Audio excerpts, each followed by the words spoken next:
Well, good afternoon, everyone, and welcome to today's webinar entitled Digital Storytelling Elevating CHW Stories and Efforts in CCR Communities. My name is Dr. Dana Hunter, and I serve as a research portfolio manager with Arizona State University's Office of Community Health, Engagement, and Resiliency, and an investigator on the CDC CCR project. We here at ASU are a 2110 CCR recipient, along with Washington State University Partnership, or WASEP as we call them. Our team is led by Dr. Mary Ellen Brown, who serves as Director of OCHR and Principal Investigator on the CCR initiative. Along with Dr. Brown and myself, we have a team of several other highly skilled staff and professionals that we partner and work closely with to achieve the mission of the CCR project. And so from all of us, we bring you greetings and hope and pray that you're having a great day. Before we begin, please know that today's webinar is being recorded. We would also like for you to know that we have interpretation throughout the duration of the webinar. Today, we're pleased to have with us two interpreters, Maria Pape and Natalia Rivera Velasco. I'd like to share instructions on how to engage in the English or Spanish channel if you're interested. On the bottom menu in the Zoom window, there's a globe icon that says Interpretation. Click on that icon and select your preferred language. Also, a friendly reminder to our speakers to speak slowly and clearly, giving Natalia and Maria time to interpret. Next slide, please.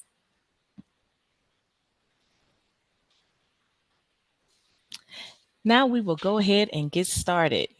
We want to make sure we respect your time, and all that starts on time ends on time. Thank you all again for taking time to be with us today. Today's webinar is part of the Community Health Workers for COVID Response and Resilient Communities, as we all call it, the CCR program. CCR is a CDC initiative launched in 2021 to support the training and deployment of community health workers to strengthen community resilience and address health disparities to fight COVID-19. As always, we want to thank the CDC for allowing us to serve as evaluation partners on this project. And if anyone on would like to know more information about the CCR program, you can click on the link provided in the chat now to find more information. At this time, I'd like to turn it over to my colleague, Zoe Somerville, to read the land acknowledgement and provide you with other information.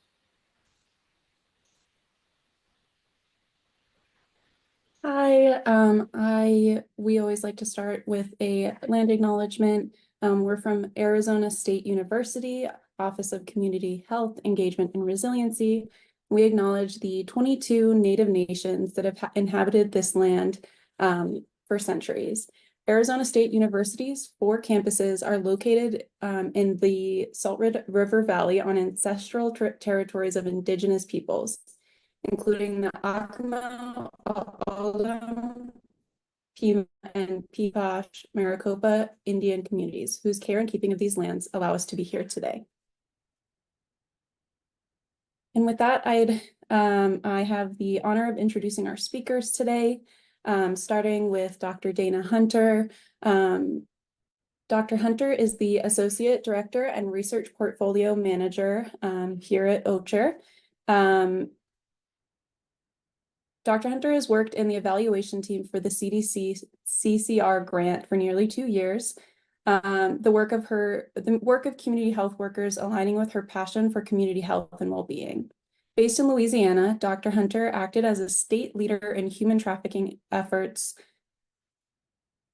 serving as an external evaluator on a federal anti-human trafficking initiative and as an appointed member of the John Bell Edwards administration. Dr. Hunter has led the Louisiana's efforts to eradicate human trafficking through the National Criminal Justice Training Center, conducting the state's first human trafficking awareness symposium and regional summits. She also led a Look Before You Lock statewide campaign to reduce the number of child deaths related to being left in hot vehicles during the summer.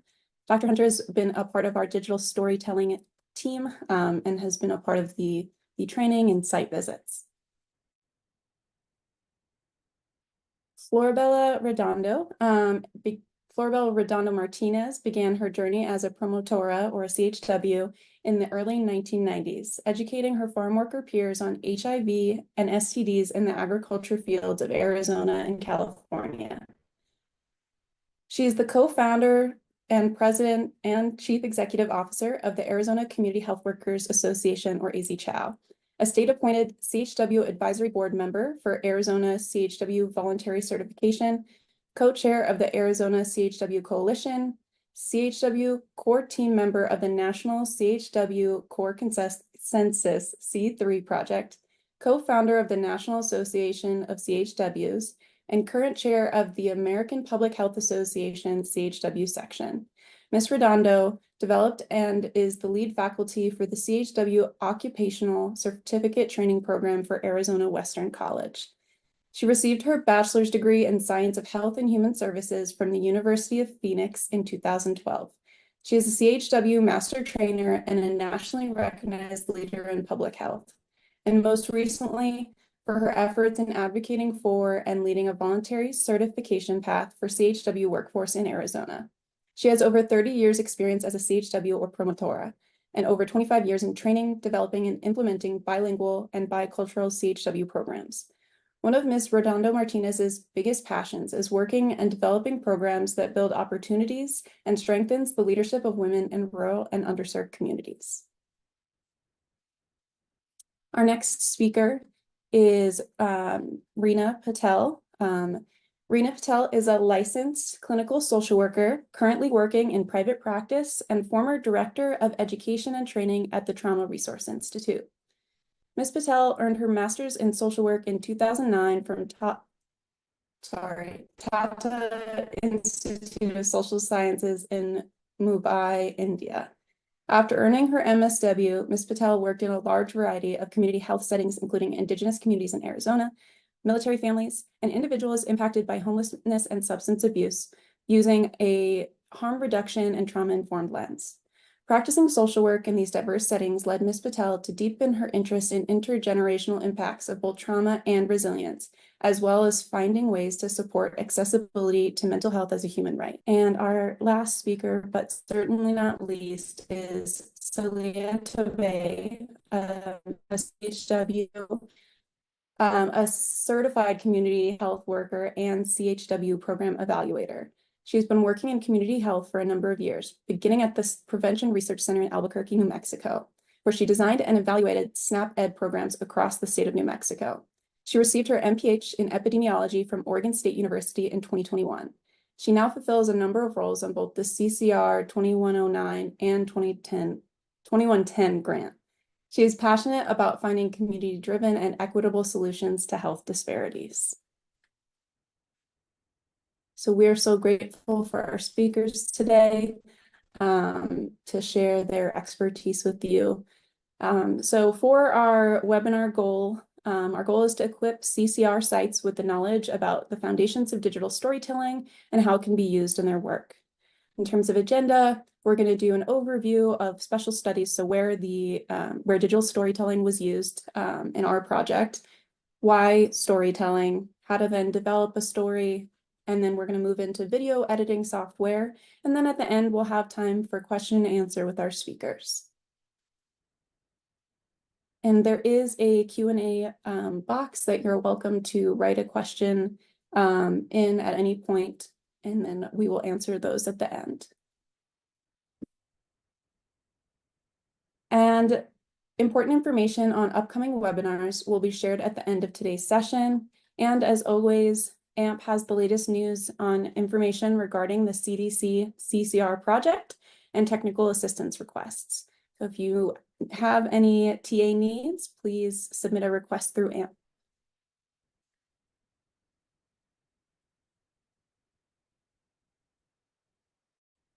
And here is our code of care for today. Please remember to mute your computer if you're not speaking. If you have a question at the end, remember to click unmute before raising your hand or raising your question. Feel free to use the Q&A box for questions. You can write these questions down throughout the webinar. We'll be monitoring the Q&A box and we'll reserve time at the end of the session to address questions. Please use the chat feature in a respectful manner with your colleagues. Feel free to get to know one another, share your name and organization if you'd like. Please list your Zoom name as you would like to be referred, and please take care of yourself. If you need to take a break or step away from any reason, feel free to do so. This webinar, along with all handouts we share, will be uploaded onto AMP at a later date. And with that, I turn it back over to Dr. Hunter. Thank you, Zoe. Well, thank you all again for joining us. So we're just going to jump right in. Over the last several months, I'd say since March of this year, Arizona State University and a team of researchers, evaluators, professionals, we joined together to conduct our special study on community resilience. We use both focus groups and digital stories to gather information. And so for our digital story telling activity, we hosted workshops across the United States and now outside of the United States and U.S. territories. And we've met with CHWs again from all over the world. And I will tell you, it has been one of the most rewarding experiences of my professional career. We've met with over 80 plus CHWs and provided them with skills in digital storytelling, provided them space to really journal their experiences in the CCR program. And they have just, the feedback that we've got has been overwhelmingly very positive. And so for the special study, the purpose of our digital storytelling workshops for our special study has been to understand what community resilience looks like from a CHW perspective, as well as how CHWs have been involved in building resilience in their communities. For this special study, we utilized the CCR.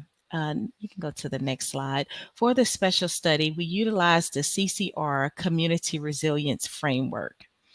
The overarching framework includes 9 domains, or we call them concepts with our CHWs, 9 domains of community resilience as developed by the CCR Community Resilience Work Group. The framework was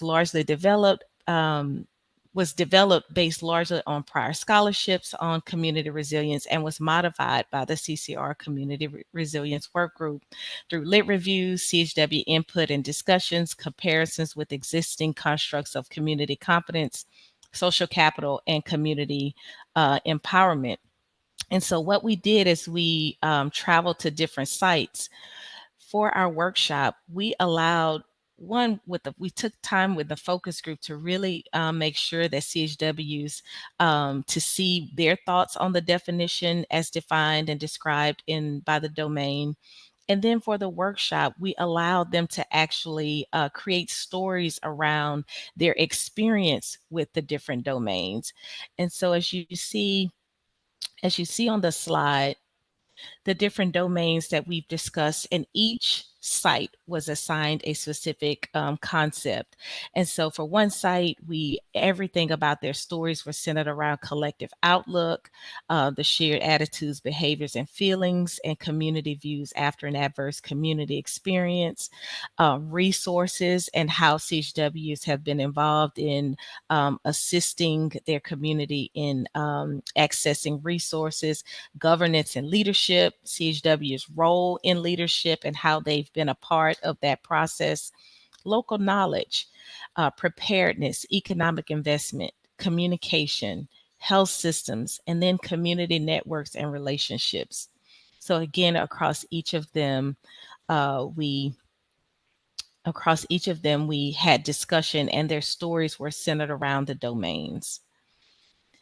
And then again, so for each workshop, the workshops lasted about, for most of the sites, they were across 2 days, and we would spend up to 14 hours. So maybe 6 hours one day, 7 or 8 hours another day, completing the training, giving them information on what a digital story is, why we use them, how they are helpful, facilitating a story circle, which my colleagues will talk about in just a minute.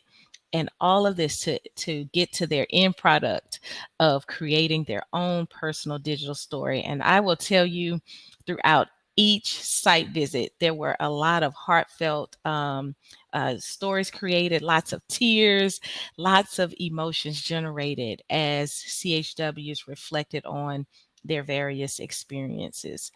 Um, we use a trainer model. So in these workshops, we also use them to build the capacity and skills of CHWs to create these stories after the workshop. After the workshop's over, they can continue to use their skills and to teach others the skills of creating digital stories.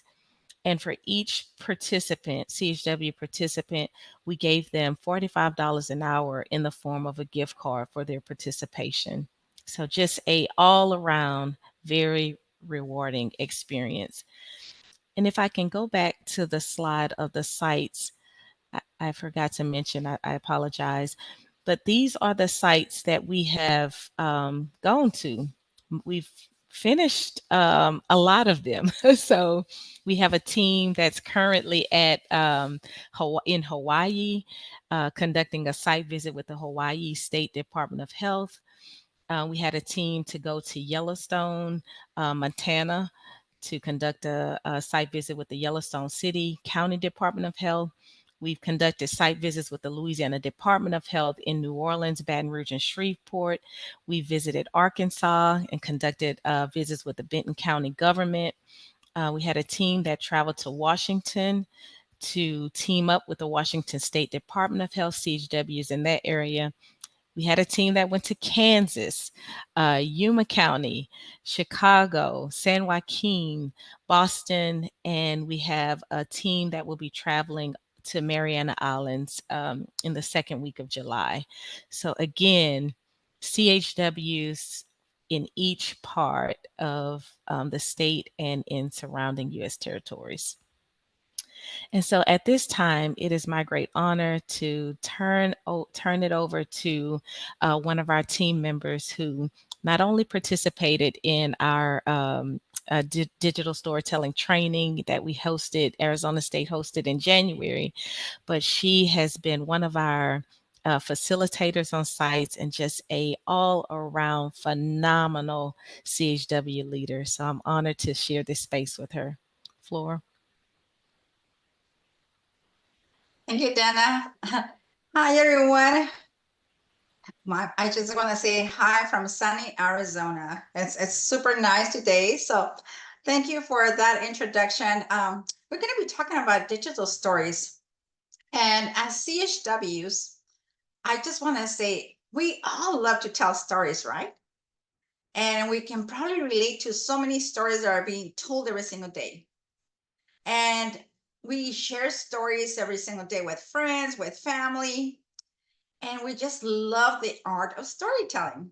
And as I was just thinking about, and I remember my grandpa, he was from Mexico, Guanajuato, Mexico, and he would always be telling us stories. And he would tell us stories that he would mimic all around the things that he wanted us to visualize.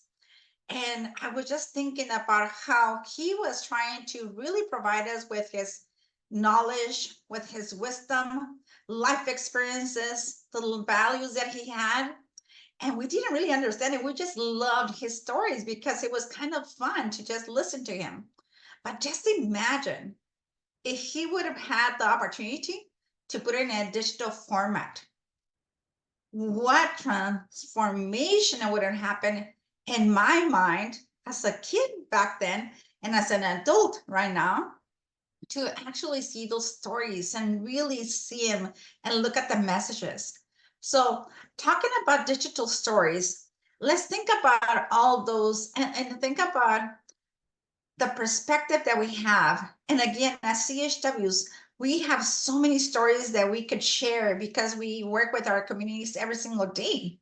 We are always connected. Our community members come to us and they tell us a lot of their stories that are happening.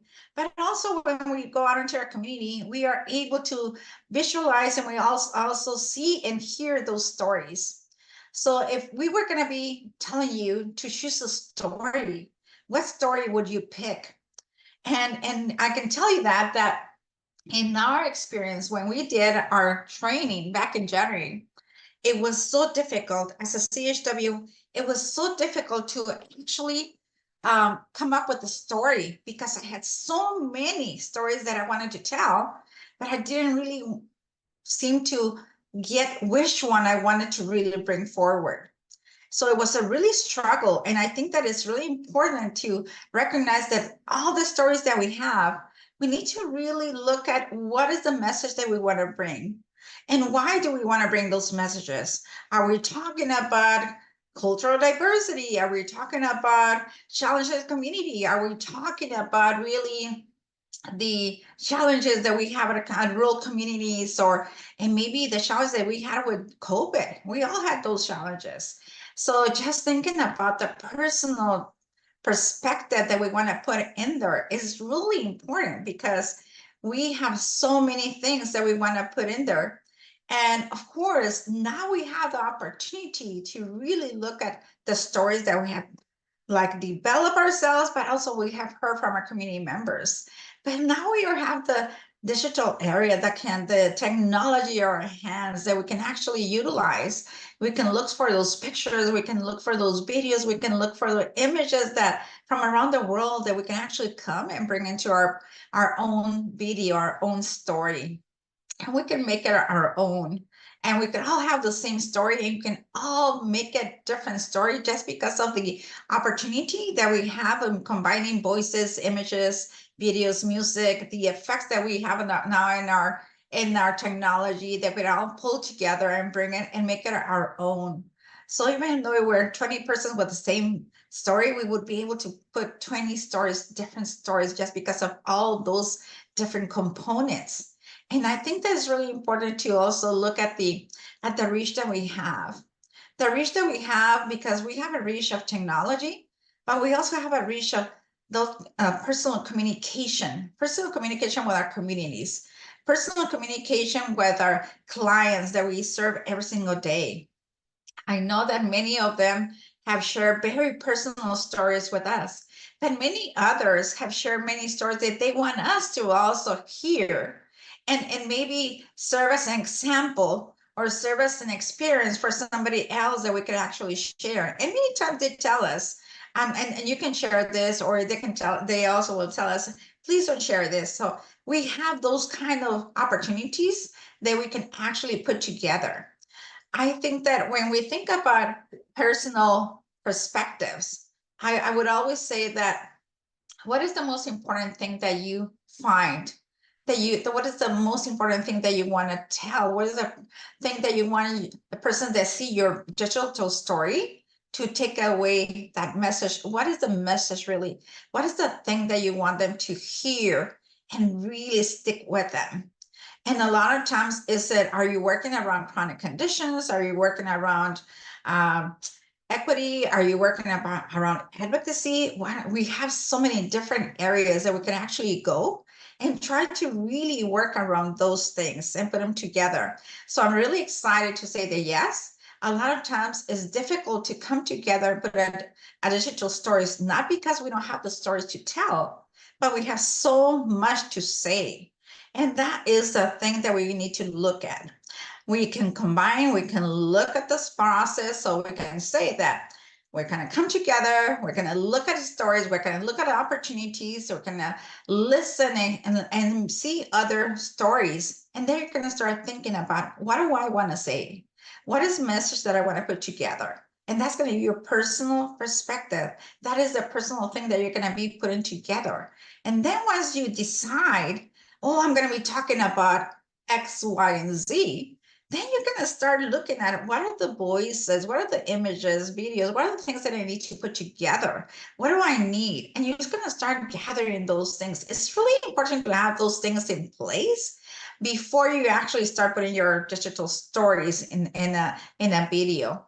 I think that we have so many resources, or there's so many things out there we can actually use those tools, the social media that we have. There are so many resources out there.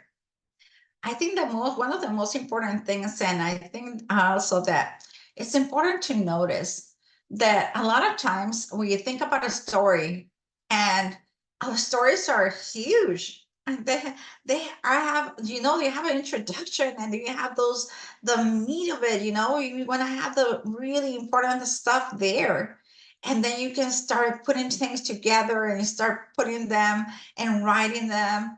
But then you realize that your story is only going to take 2 or 3 minutes to really, when people are going to see it, it's a 3-minute video. And then you say, oh man, but I want to say this, but I really wanted to put this. So those are the things that we need to make sure that we are putting digital stories together, that we look at the steps that we need to take.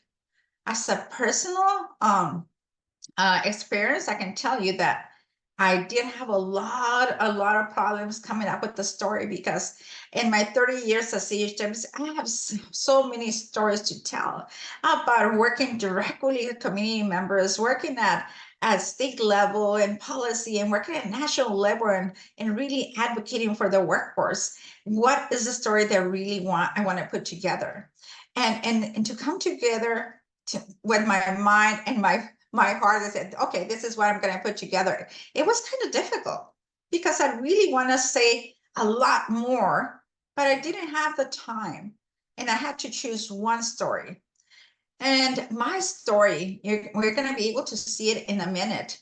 My story was really important to me because it wasn't something that I had in mind. And this is going to happen to many of you as well, and can happen to many of you as well. And it wasn't something that I had thought about it, but it's something that really struck me that morning. And that is when I started saying, oh, I can write about this. So what I'm trying to say is that, yes, you can have a lot of ideas, a lot of story to tell, but once something really speaks to your heart, that's going to come really easy for you to put together. I really struggled in putting and started writing around the story, but once I knew what I wanted to write, I just came in and I started writing my story. And maybe in 30 minutes, it was done. I had written my story. And of course, I wanted to make sure that I only had 3 minutes. So I had to make sure that I was looking at the voices, I'm looking at the videos, at the effects that I want to put in there, and putting together to make sure that it was only the 3 minutes. And one of the most important things that I have to say as well is that we as community members, and when we're doing a training on digital stories, we have the technology, we have the stories, but we also have one of the most valuable things. It is each other. And each other, when we work together as a group, when we work together in an organization, and as CHWs, we're always asking and looking for feedback from our friends, from our colleagues. So we are always going to be relying on each other to make sure that we know exactly if the message is clear, if we need to shift and change something. And always look at that. Always look at your colleagues and your friends and your coworkers and ask them, when you write your stories, make sure that you make it really personal and that you really is talking from your heart. They use the technology out there, the social media. Look at all the resources, use them, and make sure that it's brief, to the point, and always look for that feedback from your coworkers and from anybody that's around that you trust, and you value their feedback. So I think that it's really important. So with that, I just want to say thank you, and hopefully digital stories help you tell those stories that you are really listening every single day, but you're also making those stories, and just think about the generations to come when they see the stories that you're producing and that you have produced or you can produce, and see. And like I said, look at the one of my grandparents, the story that he used to tell us what difference we would have made if I had a digital story from him telling us those stories back 50 years ago. So with that, I just want to say thank you. And I think we're going to look at our story, my story, right, Zoe? Yes, we'll go ahead and get it started. Do you belong to the privileged community? Do you belong to the privileged community? If you would have asked me years ago, I would probably answer very differently. And of course, I would have said no. How could I belong to the privileged when I have been part of the invisible community for so many years as a farm worker? But wait, ask me again, and let me use my community health worker equity lens to answer the question, and I will tell you. What did I know about the real invisible community out there and the privileged life that I've had? Before I tell you, let me ask you a few questions. Did you sleep good last night? Were you cold last night? Do you have something for dinner? Were you able to take a hot, warm shower this morning? Did you get your coffee this morning? Did you have time to talk with your loved ones last night? Or simply, did you forget to charge your phone last night as well? Stop. Before you answer, let me tell you this short story. This morning, as I opened my eyes and started to take off the comfortable pillows and warm sheets off to get out of bed, I looked out the window and admired the beautiful landscape of the resort that I was staying in. The news had mentioned freezing temperatures. So I thought about what should I wear today? I don't want to be cold or have too many layers. As I was thinking this, I looked into the patio where all the heaters had been on all night and wondered, why would they leave them on? No one is going out there right now. Then I looked closely and I saw a gentleman who was gathering his belongings and putting them in a small cart that he began to pull. I was struck with my thought of first, how great that the resort would allow him to stay warm through the night. My unconscious voice repeated, allow? Warm? Really?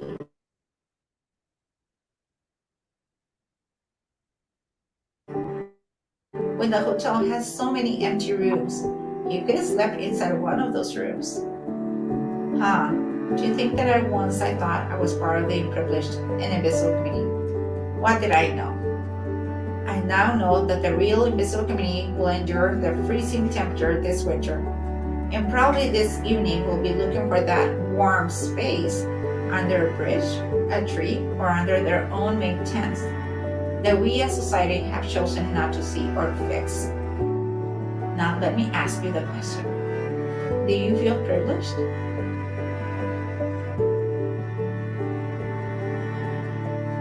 Thank you, Zoe. And I apologize for the video technology that it didn't really work with us, but I really love this story because it was a really felt story and it was really easy to create it. The most important thing is that I was able to do those 370 words, I think, in my actual script. So that's the most important thing, that once you have the story, you're able to really create it and put it together. And 3 minutes is like 350 words. So it works well. And I just want to say thank you. And please, any questions you might have. Thank you, Florabella. And then I'll go ahead and pass it over to Rena. If I can get it to go to the next slide, then I will pass it to Rena. There we go. Do you Hello, folks. Thank you, Floor. And I just have to say that I sat next to Floor in the training, and so it's just it was very special when Floor was just mentioning how important the community piece is around creating our digital story. This was very much done in community, and so we were able to every day check in, talk with each other. Really challenge ourselves, but also, as Flora mentioned, to turn to your colleagues, to turn to your community and say, okay, this is what I'm thinking about. should I take this out? Should I put this in? What picture should I use? So, and we did that for one another. Such an important part of this process. And so I'm here to talk a little bit more about how can storytelling really help us, and start to dive into the process of storytelling with this piece. And then my colleague Salia will be talking more about the going deeper into the actual digital storytelling process. And so, what I invite folks to do, and Flora already started this conversation with all of you, is really to start thinking about, right, why are stories important to us, right? When you even pause to reflect about the role of stories in your life, and especially in your role as a community health worker. Largely what I've been doing on this team is helping to facilitate and co-facilitate the pre-workshops. So Dr. Hunter talked about all of the amazing sites that folks have been going to, and I've had the great honor to be able to meet with folks virtually and do a pre-workshop prior to folks actually going to the site, our teams going to the site and meeting the CCR recipients. When we do the pre-workshop, we actually start this conversation about why storytelling, and hopefully get the CHWs excited about the important ways stories can really capture what they do uniquely in the world, right? I believe Brene Brown was the one that said, stories are data with a soul, and it's very much what we do, right? When we're thinking about stories, and in this way, why we're collecting stories from CHWs, because of the work that you all are doing, that is so unique, the interactions that you're having, the values that you're bringing in. When I even think about my own life as a social worker, and it's an accumulation of so many stories, right? If somebody was to say, well, what do you do, Rena? Right? What comes to my mind are stories of all the different people I've worked with, the families, what it means to really provide care, to close those gaps, to get resources, right? All of those things really is what the stories would serve in terms of explaining what I do. So storytelling and Flora's digital story so beautifully illustrated this, right? It can reveal community issues, help us to really inspire action, right? When you think about the things that motivate us, right? And when we talk to folks in the pre-workshop even, that stories can really help to motivate the things that we're doing, challenge assumptions, right? Start a conversation, build connections with one another. When we came to this training in January, we didn't know one another. Many of us didn't know. Okay, can you hear me, Zoe? Yes. Sorry. Yes, now we can hear you. What a moment for the internet to shut up. Okay, hopefully I'll get through these next two before it does it again.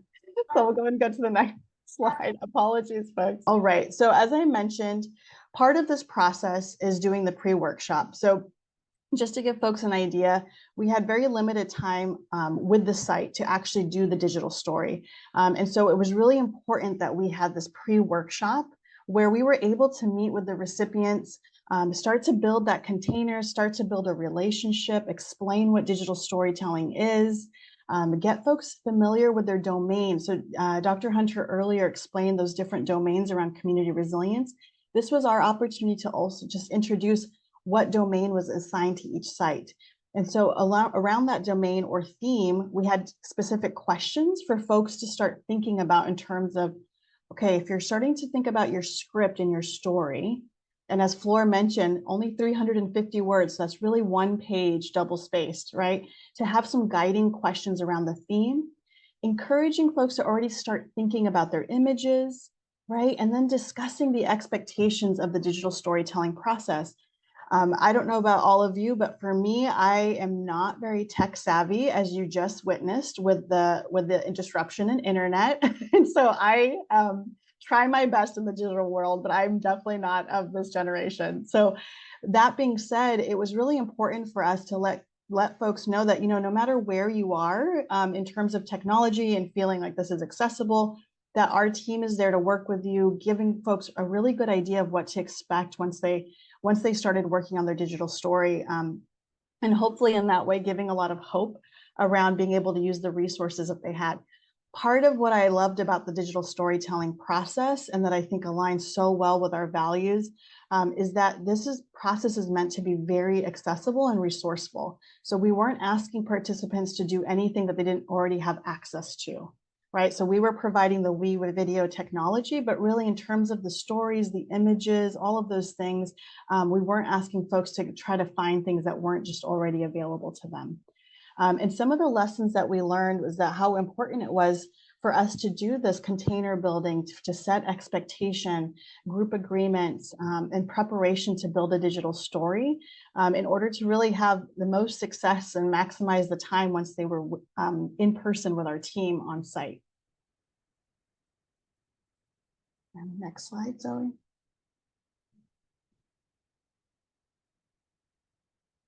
And so this is just a sample structure. Again, this is something that we did during the pre-workshop to give folks an idea of a way they can start to structure their story. As Flora mentioned, this can be really overwhelming to think about your story and what elements you want to include. And so we did exactly what we're doing here. We showed a digital story and then we'd break it down just to say, okay, if you notice some of these 5 C's, right, that were coming up in the story, and even for the one that you just saw, a Floor's story, right, you notice that how she captured our attention right away, right, with the question, do you belong to a privileged community? And so immediately with that question really pulling our attention in, the context about the invisibility of the community that she is from, of farm workers, and then really starting to question her own stories and assumptions, right? And waking up in the hotel room. So there's a conflict, right, of now questioning the idea of privilege, right? The climax around this piece, and also bringing in, is there a resolution, right? Reflecting and asking ourselves more questions. As she went through, did you have dinner? Were you able to charge your phone, talk to family members? Really starting to help us reflect as the viewer what our idea of privilege really is in the communities we belong to. And then ultimately having such a powerful conclusion, right? And still ending with that question, again, now do you feel privileged? And so just a way to start a structure around some of the storytelling. And so Leah's going to go into this process in even more detail with the actual technology that we use to create these digital stories. And so I will pass it to Celia. Thank you, Rena. So it's great to be with you all here. And if I could get the next slide, thank you so much. So digital storytelling often follows a process, and this is the process that we have been teaching sites that we've gone and done this DST training with. The first and probably most important step is obviously to choose a story. And for a lot of CHWs, it can be really hard to choose a story because we have so many experiences out in the community that can be hard to distill all of the ideas or all of the stories of our community across in just 350 words, because the goal is to make these digital stories pretty short, but really powerful at the same time. So choosing a story and really being able to distill down a succinct message can be challenging. But one thing that we do, and I'll go into this a little bit more in the next slide, is something called a story circle. And Rena talked about the fact that oftentimes digital stories are built and told in community. And so if you're thinking about doing this for yourself, doing this process, it can be a really great idea to bounce ideas off of other community health workers or other even community members to help you choose a story and distill down those ideas. So once you have a story that you've chosen, you're going to write a script. The script, as you saw in Floribea's video, she reads it. And so the background voice of all of the images is your own voice narrating the story that you've written out. So you write a script. Again, it's about 350 words, and it translates to about a 3-minute video. Once you write your script, you record your voice. There's a number of methods that you can use to record your voice. I'll talk about the method that we've used with sites in a moment, but it's really important that you get your voice recorded clearly. So if you have like an external microphone or anything like this, that can be a good tool to use to make sure that you're not picking up any background noise. and your voice comes across really clear, because these stories are meant to be powerful, and in order for that to happen, your voice has to be a central feature of the video.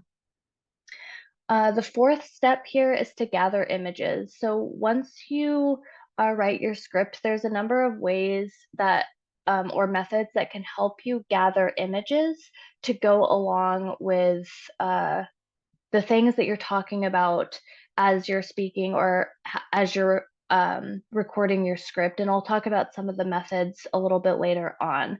But you want to gather images that reflect the things that you're saying, that reflect the message that you're trying to get across to your audience. Once you have your voice recorded and your images gathered, you're going to edit it all together. And there's a number of video software, editing softwares that you can use. I'll talk about the one that we've been using that's really user-friendly. And then finally, I would say another really important aspect of digital stories is being able to share your stories either with your stakeholders. Digital stories can be a great way to advocate for funding for your programs, or just to educate people about community health workers and the work and the important work that you all do. It could also be a great way to give the data that you collect about your community back to your community. So if you have a particularly powerful community story to share, this can be a great medium to share back with community members, because it doesn't require high literacy levels. It is very accessible way to share and receive information in this format. And as we sort of move into more of a digital age, and a lot of people are on social media, this is a great thing to post on either your organization's social media or your own personal social media. Next slide, please. As I spoke before, script writing can be challenging, because again, you have to distill a central idea or a central story down into about 350 words. So I remember when I was doing the training back in January, when I first wrote out my script, it ended up being like 700 words, and that felt really short, and it felt really challenging to narrow that down. So one thing that we've been telling folks to do is guiding questions can really help. So we are doing these digital storytellings under trying to answer questions about community resiliency. And so we have several different aspects of community resiliency that have been assigned to the sites that we're going to. So our guiding questions are focused around each aspect of community resiliency. So an example of a guiding question that we gave to folks in New Orleans, actually, where I just came back from, was, how would you describe the preparedness of your community? And so this can give you, a guiding question can give you a central idea to latch onto and help you build a story around a central theme, a central question that you're trying to answer. Another thing that you can use to when you're writing your script is just writing everything that's on your mind, just dumping out everything on the page and then going back and distilling down, editing, making it shorter, making it more succinct, and then reading it out loud again and again and editing it to be more conversational, to flow more, because sometimes when we write, things can be hard to say out loud. So it's really important to make sure to read your story or read your script out loud several times, and continue editing it so that when you do record your voice, it's easy to read and it's easy for the audience to listen to. The story circle, as I mentioned before, is a really critical piece of this process. As Rena said, digital stories have been created in community, and the story circle is a huge part of that. So in the story circle, each person that's attending the digital storytelling workshop has 5 minutes to either talk about the idea they have for their story, or read out a draft script that they've been working on, and elicit feedback from others in the group. We have a few guiding principles to help structure the story circle. One of them is letting the speaker finish. So really let the speaker either read the script in their entirety and kind of have internal dialogue that they may have with themselves about their story externally. So we want to make sure that we give them the space to really finish their thought and ask for specific feedback or specific questions from the other folks in the story circle. We want to make sure that comments from audience members are focused on the story. So a lot of times, and I do this too, if someone's talking about an experience that they've had, my immediate reaction is to respond with an example of an experience that I've had that is similar. We want to avoid doing that because we want to make sure that our own sort of ideas or our own stories aren't being influencing other folks and taking away the story that they're trying to tell. So we really want to keep comments based focused solely on their story.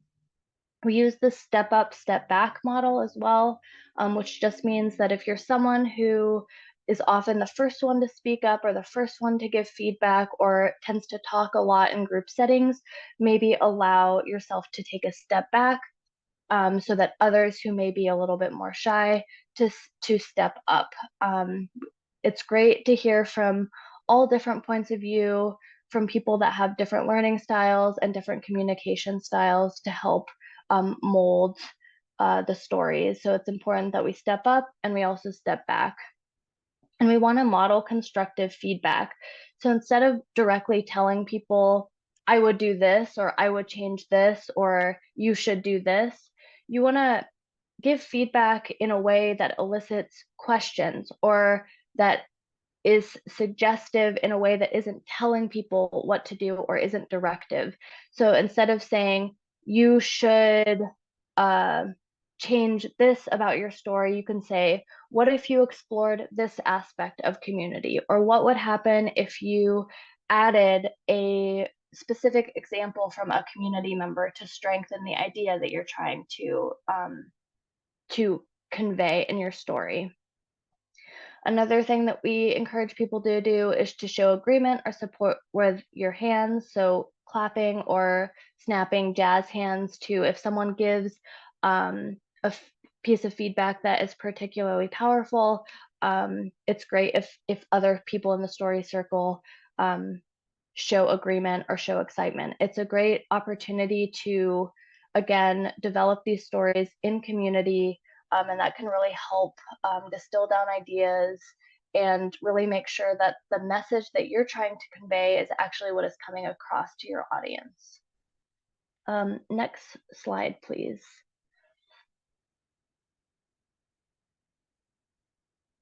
Okay, so you have now recorded your voice, you've decided on your story, and you are really happy with your script. Now it's time to choose images and video clips that help illustrate the ideas that you're trying to convey in your story.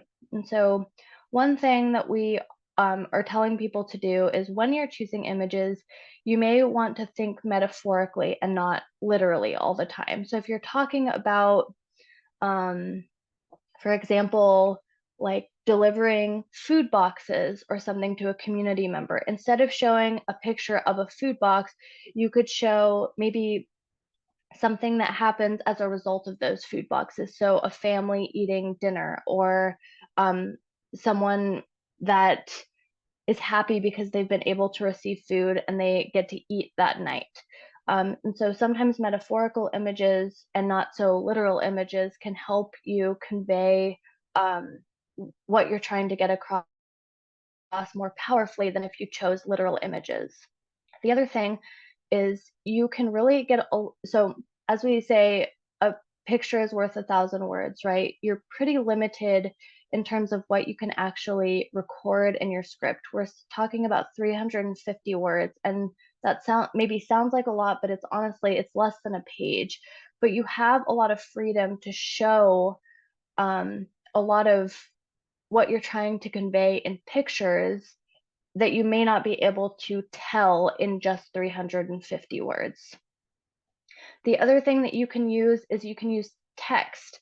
One of the video editing software that we use and many other video editing softwares allow you to overlay text either on blank screens or on images that you can use to either highlight ideas or words that you'd like to underline or put emphasis on as you're talking. As you saw in Floribea's video, when she asked a question to the audience, there would just be text that would answer the question that she was posing, and that can be really powerful.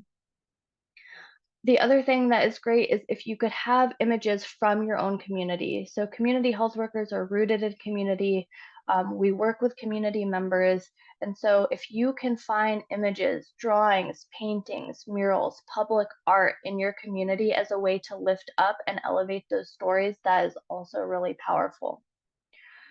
The other thing that is a great tool is if you repeat an image from earlier, or maybe with an effect. So if you want to get a main idea across and it's something that is consistent throughout your story, like if you have a story about something that happened with a community member that has the same theme sort of running throughout the whole story, you can repeat the same image multiple times to highlight the main message that you're trying to convey.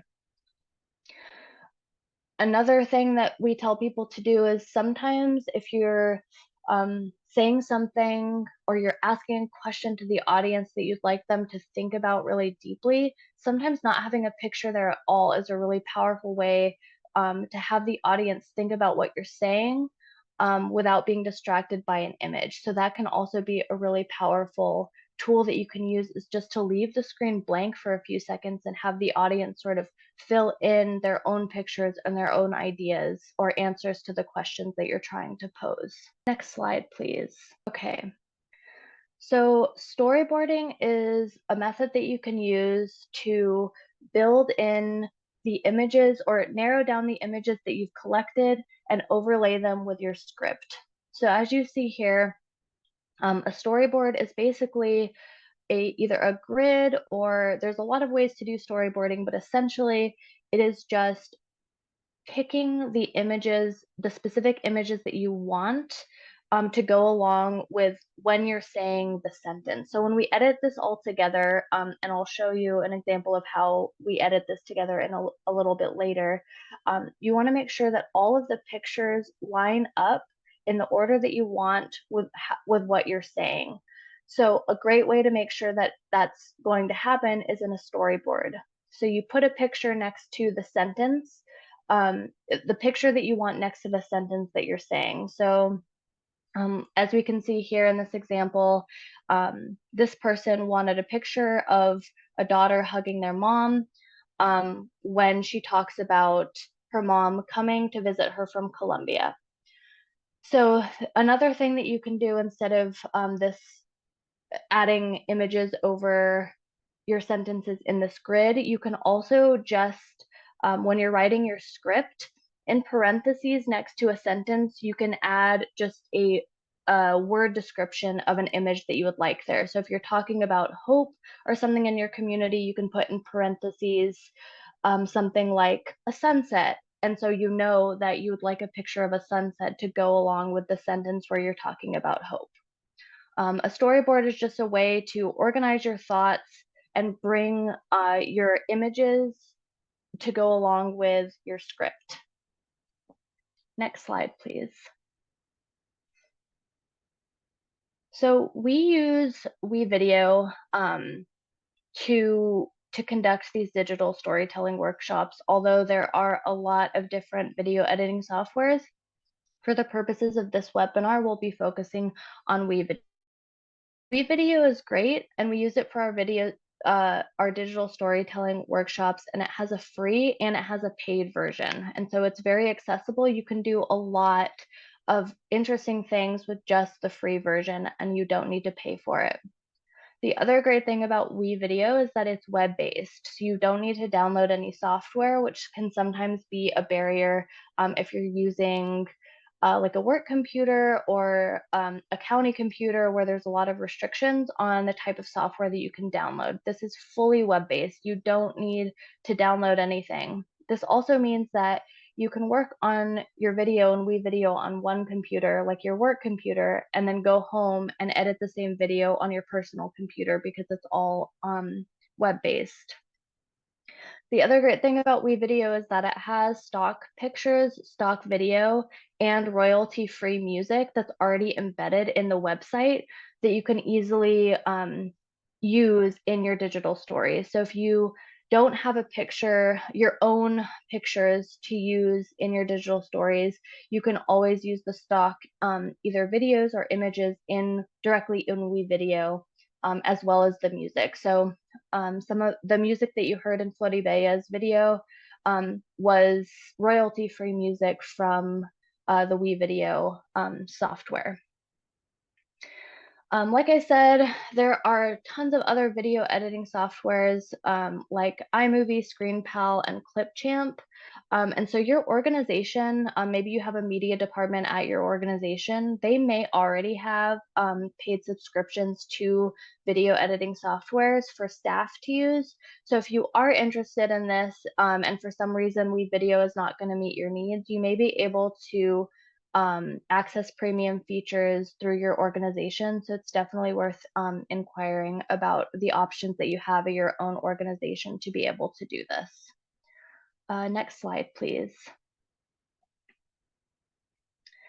So I will just briefly go over how easy it is to add your own images in WeVideo if you're not going to be using the stock images that are already existing in WeVideo. And I'll just say that your stories will be a lot more powerful if you try to gather your own images that you've taken first and foremost. So if you have images from a community event that you have facilitated, or even pictures of yourself or your family, or pictures that you've taken often make the story feel more personal and more powerful.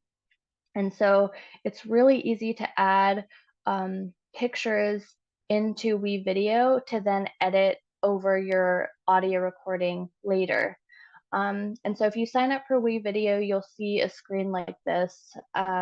You choose My Media, and then you just import any photos that you have on your computer. And so that has been a little bit of a challenge in these workshops as well, is being able to get like images from someone's phone onto your laptop so that you can import them into WeVideo. One method that we've been using is either you can download images onto a thumb drive and then import the images from a thumb drive directly into WeVideo, or you can email yourself images from your phone, download them onto your computer, and then quickly import them into WeVideo. It's very, very easy to do. Next slide, please.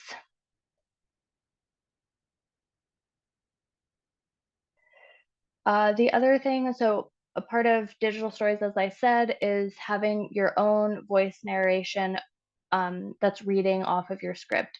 We do this also in WeVideo, and it's very, very easy. So under My Media, which is where you'll see all of your images, all of your sounds that you've uploaded as well, or sounds that you would like to use in WeVideo, is all going to be under My Media. And that's also where we're going to record our voice. So under My Media, next to Import, you'll click Narrate, and it's really easy. It gives you a countdown. It tells you when to start talking, and it gives you the option to record it multiple times. And it's just very easy to have all of your media in one place that you can then edit all together directly in WeVideo. And I'll show you an example of what that looks like in the next slide, please. So this is what it looks like when you're actually doing some of the editing. So you have all of these lines down at the bottom that are called tracks. So you can overlay your voice narration of your script in addition to different kinds of music or other audio that you either found on WeVideo. We also have had people that have had their own musical talents, and so they've uploaded their own songs that they've written and produced, and that's also a really powerful way to tell your stories. So if you have like sort of hidden talents, I guess, either in photography or videography, or even if you're a musician, this can be a great way to also showcase some of the talents that you have personally in a creative way to tell stories about your community. So you can overlay, as you can see, images with different audio tracks uh, in what is called a rough cut. So in a rough cut, it basically means that you have everything, you have all of your images in the order that you would like them, and it's synced with your voice as you're reading the script. So once you have a rough cut, then you can start adding fancier features such as transitions. If you want like a fade, you want an image to fade in, you want an image to phase out, you want an image to pixelate in. WeVideo has a ton of options to add in fancier transitions. There's also a track that you can add for text.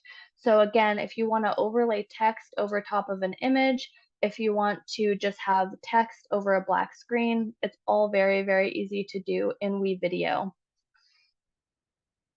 as you can see here.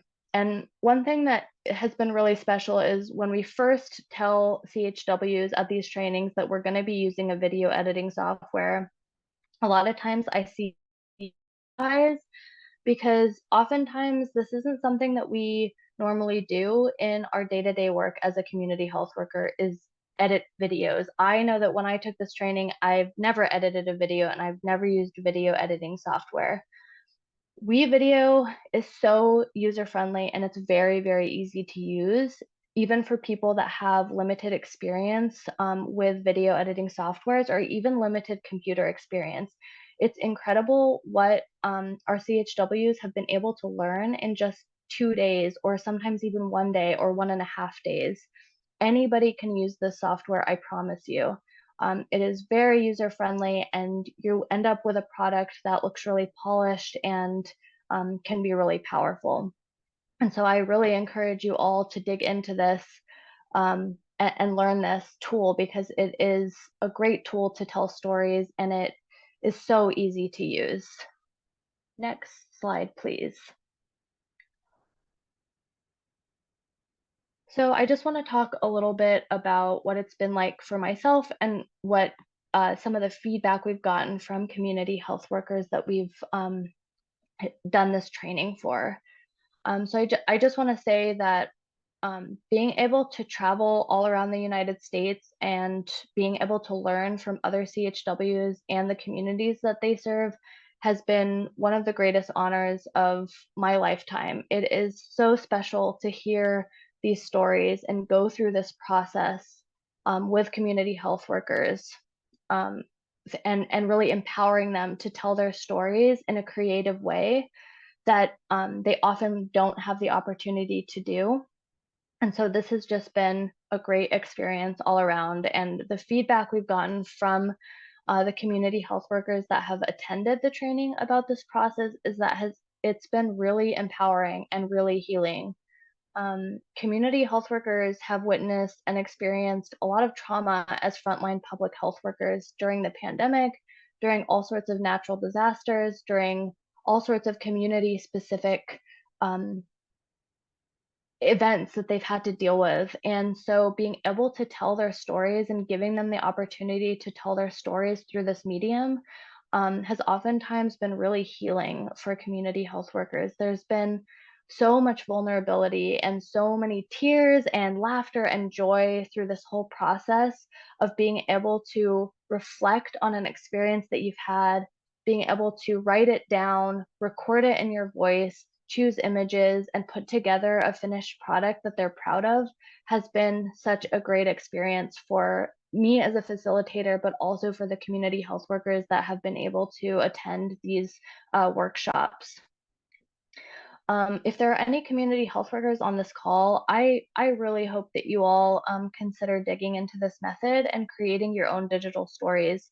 Like I said, this can be a really powerful tool to advocate for your program through by showing your videos to stakeholders, either to local politicians or local leadership at your organization, because oftentimes when we just give people a data report or something that is just numbers or just words, it doesn't have the same effect as a video that has a personal story attached to it. Also, we're finding that community health workers sometimes don't have the opportunities to tell their stories. And so being able to use this method to tell stories that often go untold, specifically community health workers often work with communities whose stories go untold. Like Floody Baya's video was about the invisible community, the migrant farm worker community. Their stories often go untold. And so being able to have this method of storytelling and being able to distribute it to a wide variety of audience is a really powerful tool. And I hope that we've given you enough on this webinar to be able to start exploring this method on your own. But of course, if you have additional questions or you'd like to dig into this a little bit more or would like more resources, we have some contact information for you at the end of this webinar. Thank you so much for giving me this time today. Thank you, Celia, and all of our presenters today. We just want to acknowledge Creative Narrations as an organization that provided the digital storytelling training to our team, and that allowed us to use this method with CHWs. So now we'll leave the last 15 minutes for any questions. I invite you to put them in the chat or in the Q&A box if you have any questions for our presenters. All right, I am not seeing any questions at this time.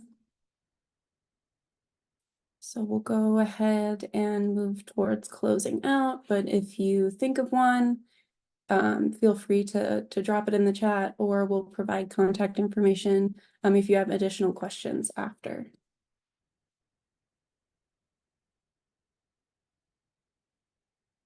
We wanted to share future webinars by our evaluation partners.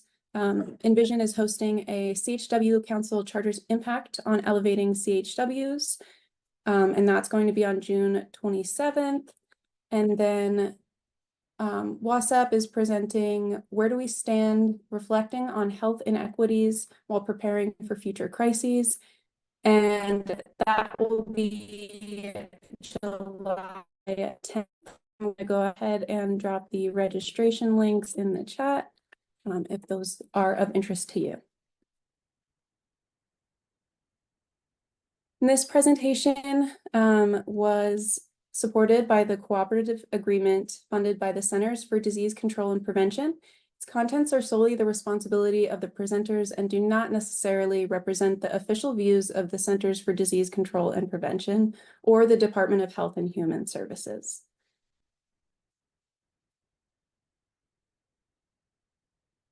If you have any remaining feedback or questions, please reach out to Dr. Brown or Dr.